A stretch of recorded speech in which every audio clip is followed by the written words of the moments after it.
క్రీస్తునందు మాకు అత్యంత ప్రియులైన దేవుని పిల్లలైన మీ అందరికీ ఈ ఉదయకాలపు శుభాలు వందనములు తెలియజేసుకుంటూ నేటి దిన వాక్య ప్రత్యక్షత కొరకు మిమ్మల్ని అందరినీ ప్రేమతో ఆహ్వానాన్ని తెలియజేస్తూ ఉన్నాను. రండి, పరిశుద్ధ గ్రంథమైన బైబిల్ నుండి ప్రసంగి గ్రంథం 2వ అధ్యాయము 26వ వచన భాగంలో దేవుని వాక్యం ఈ రీతిగా సెలవిస్తూ ఉంది.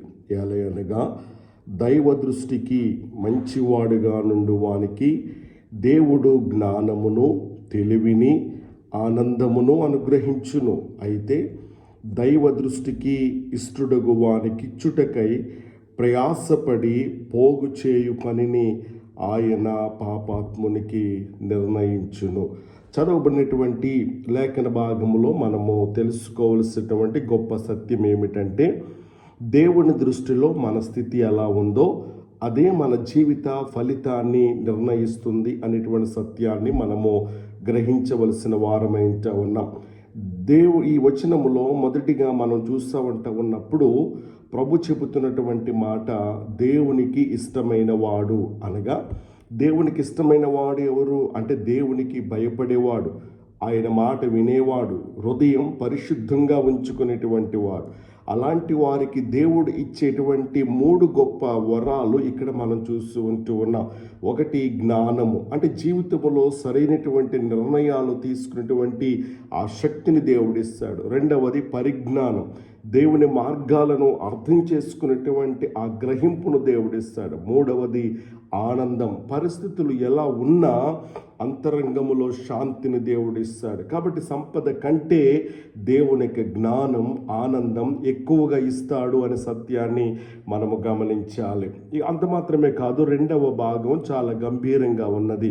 అదేంటంటే, పాపి చేసేటువంటి పని ఏంటి? సంపాదిస్తాడు, పోగు చేస్తాడు, కష్టపడతాడు, కానీ అతను ఆనందించలేడు. ఎందుకంటే అతని జీవితం దేవుని చిత్తానికి విరుద్ధంగా ఉన్నది.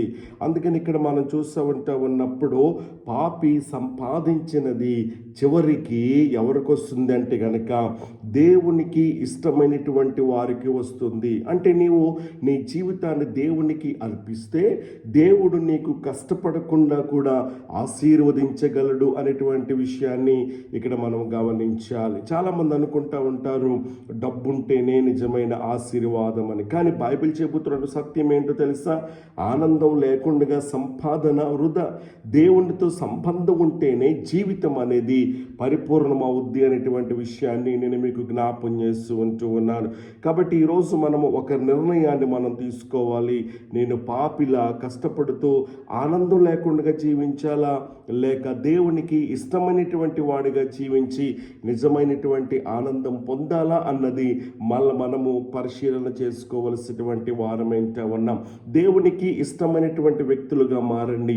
మీ హృదయాన్ని ఆయనకు అర్పించండి. ఆయన మీ జీవితాన్ని ఆశీర్వదిస్తాడు, అద్భుతాలు మీ జీవితంలో జరిగిస్తాడు. ఇక్కడ జ్ఞానాన్ని ఇస్తాడు, అంత మాత్రమే కాదు, పరిపూర్ణమైనటువంటి ఆ జ్ఞానాన్ని ఇస్తాడు, ఆనందాన్ని ఇస్తాడు అనేటువంటి విషయాన్ని ఇక్కడ మనం చదువుతూ ఉన్నాం. అందుకని మనం చూస్తూ ఉన్నప్పుడు దైవ దృష్టికి మంచివాడుగా నుండి వానికి దేవుడిచ్చేటువంటి ఆశీర్వాదాలు జ్ఞానమును, తెలివిని, ఆనందమును అనుగ్రహించునని మాటలు మనం చూస్తూ ఉన్నాం. కాబట్టి మాటలు వింటున్న నా ప్రియ సోదరి, నా ప్రియ సహోదరుడా, దేవునికి ఇష్టలుగా మనం జీవిద్దాం. దేవునికి చిత్తాన్ని భూమి మీద నెరవేర్చేటువంటి వారిగా ఉందాం.